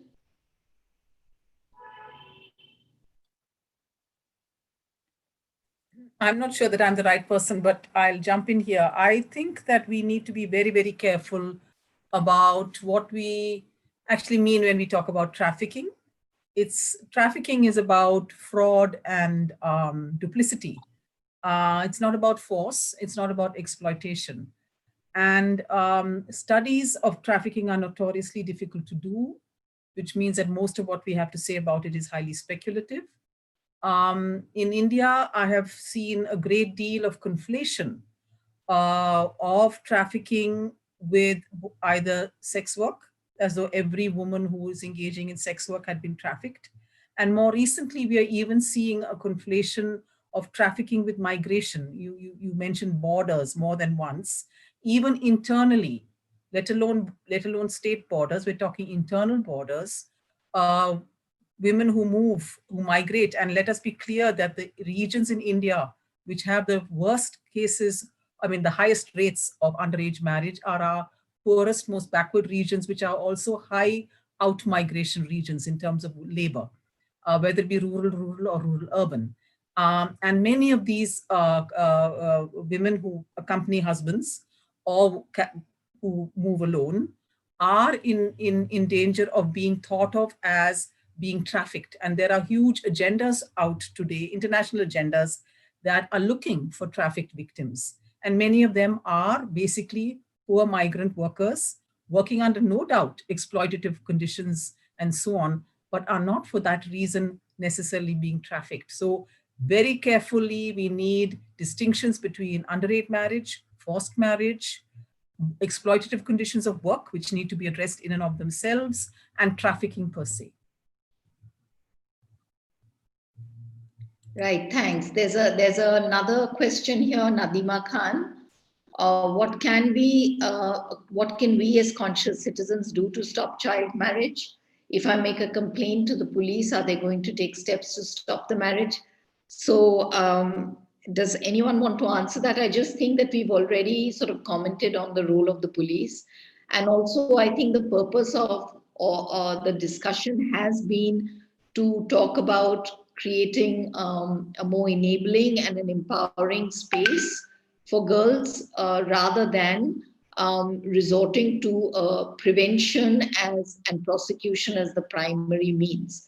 So if the underlying conditions were changed, probably they would, underage marriages would drastically drop. But I leave it open for anybody else to respond to that. Madhu, may I come in? Yeah, please. Yeah, I think I'd agree with you. I mean, the first question I would like to know more about is, what does the girl have to say about this marriage? And, is this being forced, or, in what conditions is that marriage taking place? And I think as individuals, what we can try and do is have more conversations about sex and sexuality, consent, and autonomy with our own children or children around us. I think that's something more directly that everyone can do. And again, I would emphasize just working closely with the community instead of looking and relying on state apparatus and even for that matter, the police to intervene. That may not always be in the best interest of children. As we're seeing, many of the minute the police intervenes or the system intervenes, the child's life comes to a grinding halt. They're simply hauled up and locked away and forgotten till they turn 18, and that's no solution. Right. There's another question here from Pragya. She asks, criminalization of consent, choice, agency in context of self-arranged marriages or romantic unions happens even at customary level, like huge penalties, including monetary and even killings. How do we look at communities alone as they are the only ones, as they are the ones using law to criminalize and stigmatize agency of young couples? This question is to Swagata. Yeah, I think she's saying that you're asking community for intervention, but they're going to police. Great question. I mean, yes, of course. Yeah. Yeah. So I'm just saying, how do we, I think my internet is a bit patchy. But what I'm essentially trying to say is that, we need to decentralize our advocacy. Our advocacy is no different from what the government is also doing. I mean, we are also taking a very top-down approach to how to respond to child marriage by engaging, of course, with committees, which we should absolutely be doing. But if there has to be any change, it has to be at that community level.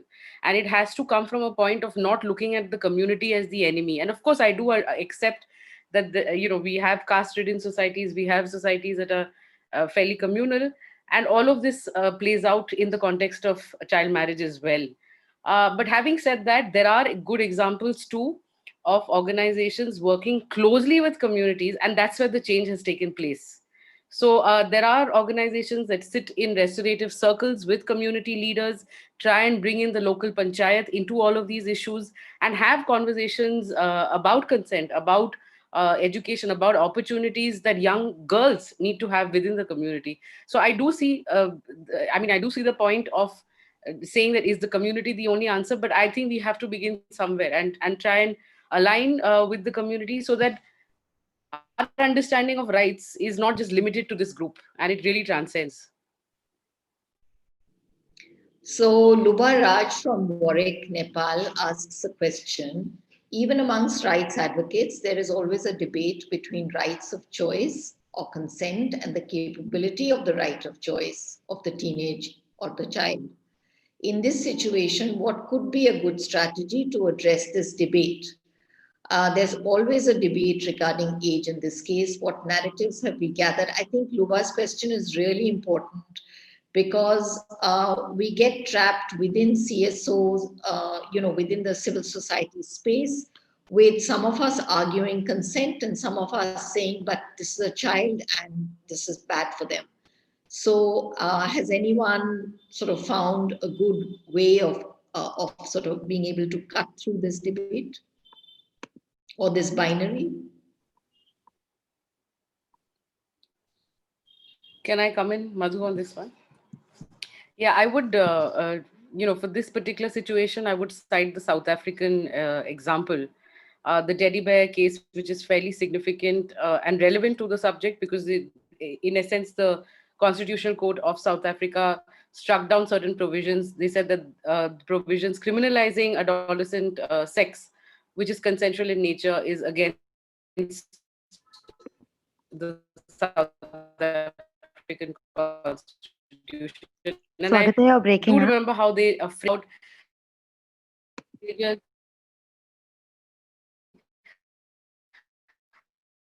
Swagata, we've lost you.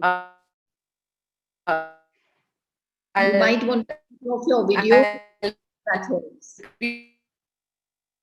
You might want to put off your video if that again. helps. I'm just citing the South African example, which is enough framing. Am I audible? Yeah, yes. Better? Yes. Is this better? Yeah. Much better. I was just saying that I was looking at the South African example where on this very issue of how do you look at consent and when it concerns adolescents, are you going to emphasize consent and capacity, or are you going to say, is criminalization the answer? And I think that's the way to frame that, according to me, that's the way to frame that debate. Do we want to criminalize them for choices that we don't agree with? many of us may disagree, agree whether 16 is the right age to enter into a relationship. But our moral views and standpoints apart, do we want to criminalize them for these choices that they're making, or do we want to offer support in different ways? Yeah.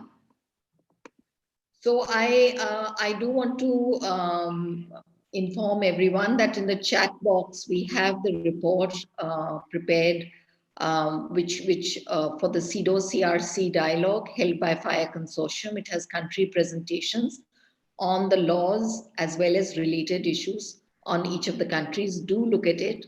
I think it's a good document which will have, which will capture some of the elements, but also go much more into the law. We'll email it to everyone, but it's just been uploaded. I don't see any more questions now. And I'm wondering if all the panelists could give us literally one line very quickly, no more than one line, on what they think is a priority for them.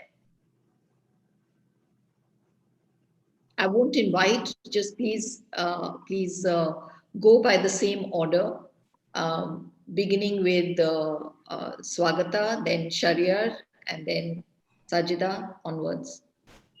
Yeah, I'll just say two things: comprehensive sexuality and life skills education for people within schools as well as outside, and working with existing community-based mechanisms.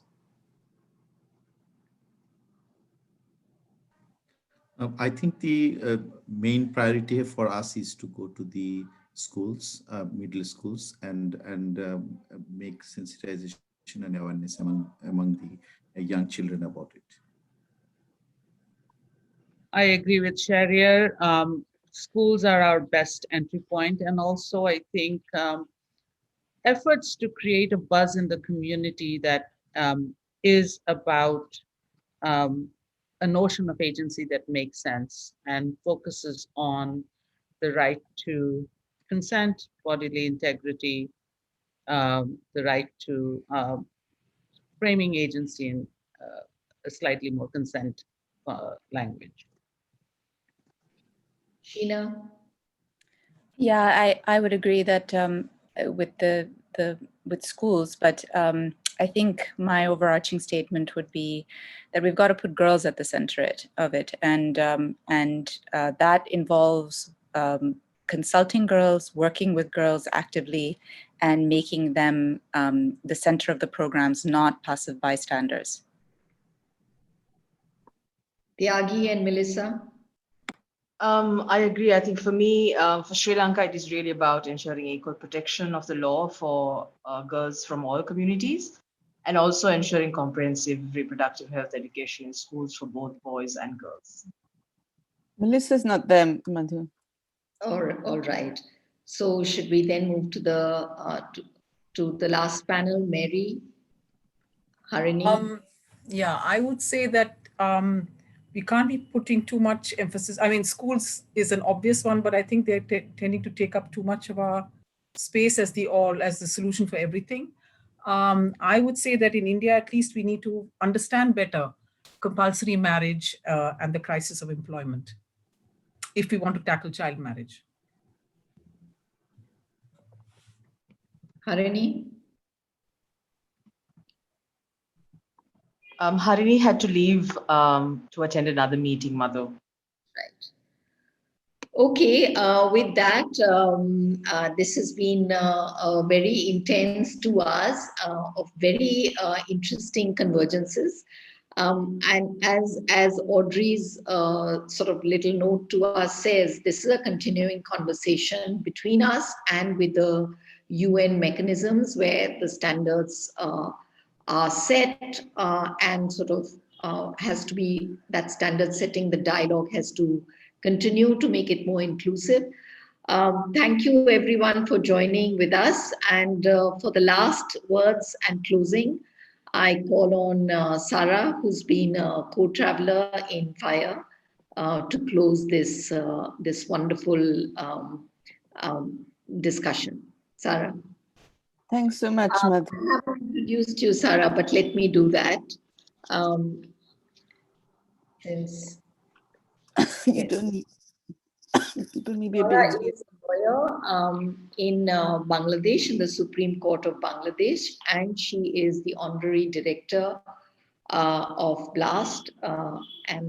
Yes, I think we'll put the rest in the chat box. Yes, that's Yes, great. ma'am. Thanks, Madhu. So I'd like to just start by firstly thanking those who organized today's event. Udita and Mrinalini from with Madhu, of course, from PLD, and my colleagues Nusrat and Farzana and Saeed at BLAST have been particularly active. And of course, our translators have been with us all day, but it feels like all day, the last 2 hours, Ila and Dina Nargis.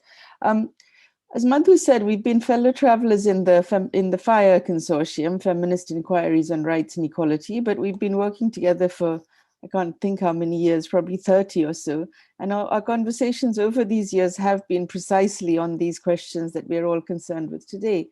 And I think what's been distinctive about today's conversation is that it is a mixture of practitioners and activists, grassroots service providers, litigators, legal service activists, and that everyone is informed by one common perspective, which is around feminist perspectives. And I think, how do we find common ground and common approaches?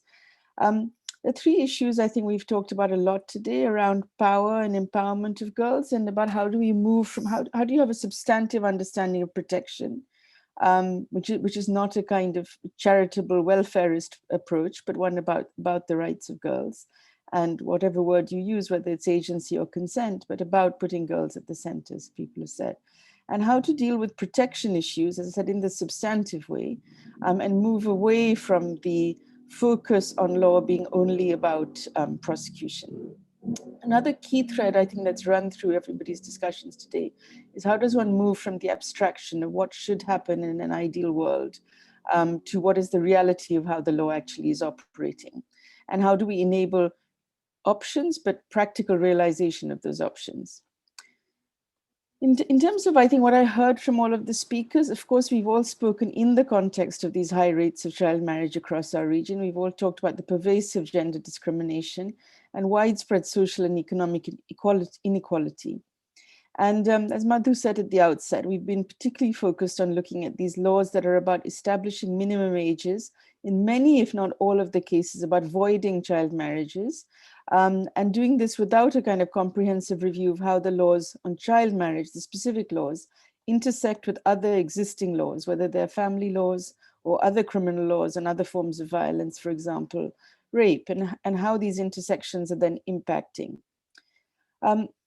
We've also spoken about how the focus on the normative standards that are being set through the child marriage laws and their implementation are happening in a context and in a region where our legal system is in many ways profoundly dysfunctional, and where we are very familiar with the arbitrary use of the criminal law to violate rights, where the police don't necessarily provide you with protection and support, but become the source of further violations, and where individuals who find themselves caught up in the criminal justice system have very few safeguards available to them.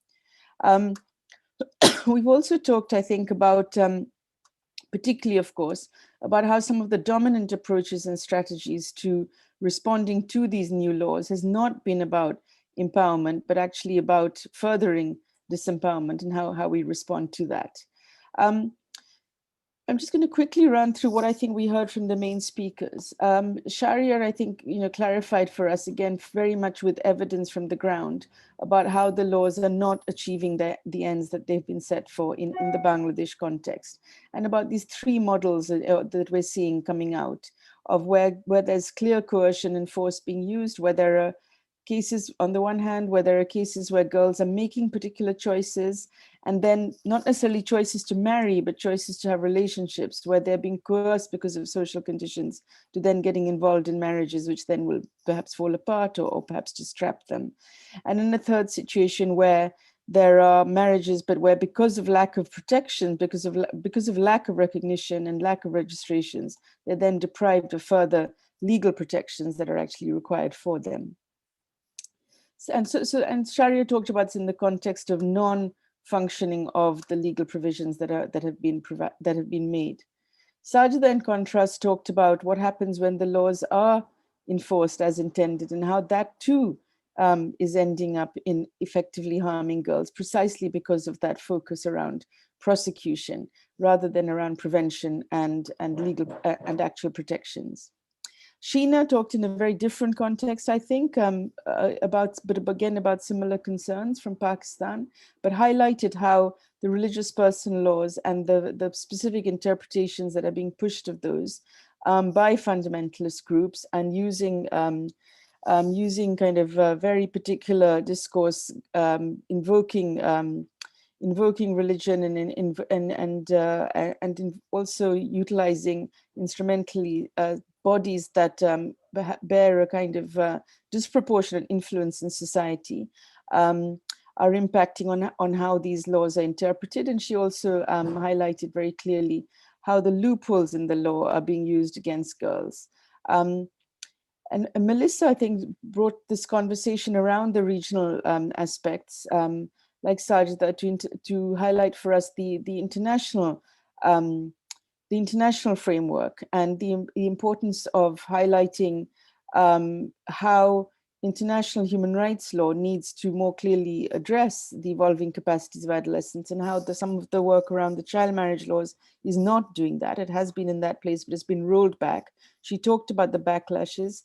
Melissa also talked about how fundamentalist ideologies are pushing forward a lot of the kind of negative impacts that we're seeing.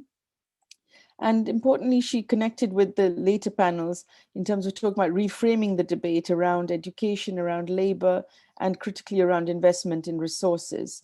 And resources not just to make the legal system and the legal protections and so on, or the legal responses rather working, but how to put in place frameworks that are more enabling for girls all around.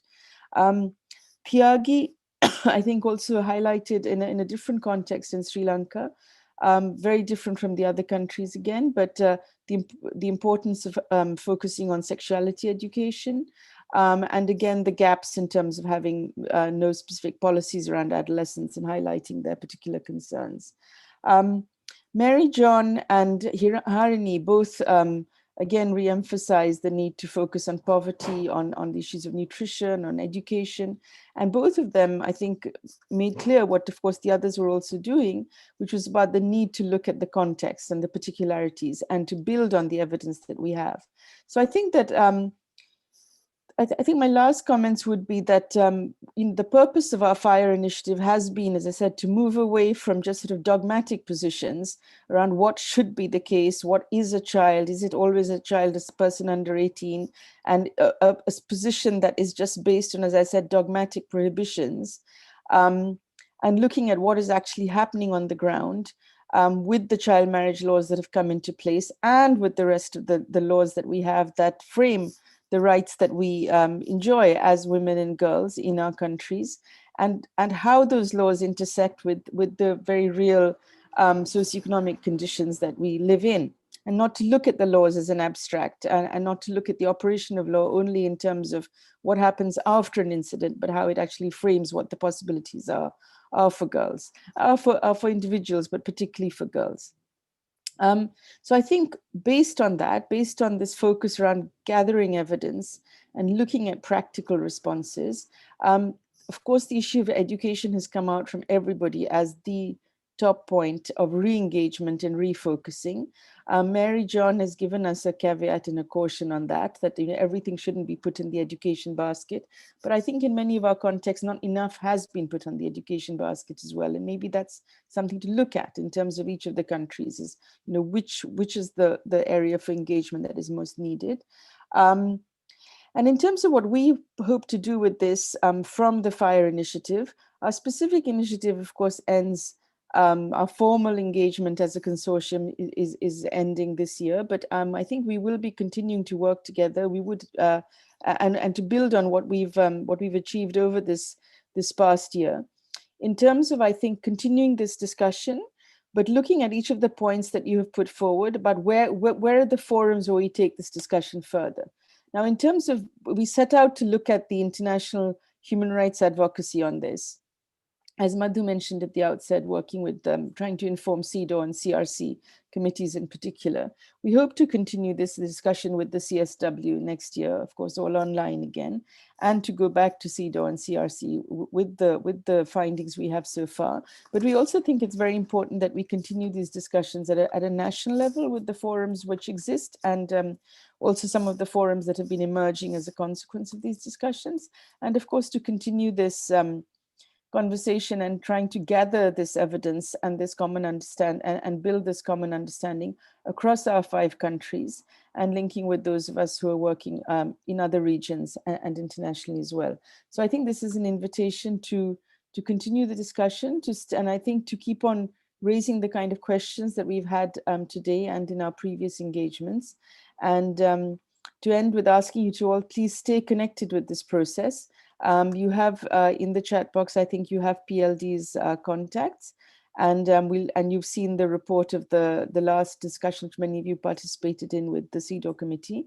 And we will certainly be reaching out to all of you again to see how to go forward with the points that you've raised in the different levels of the different platforms, national and regional and international. And we hope that you will also come back to us with suggestions for other forums where you think that this conversation can be usefully and productively engaged with. And I'll end with, I think, thanking Madhu, who's been very much the moving spirit of our convenings over the course of this year, and to thank you all for having participated today.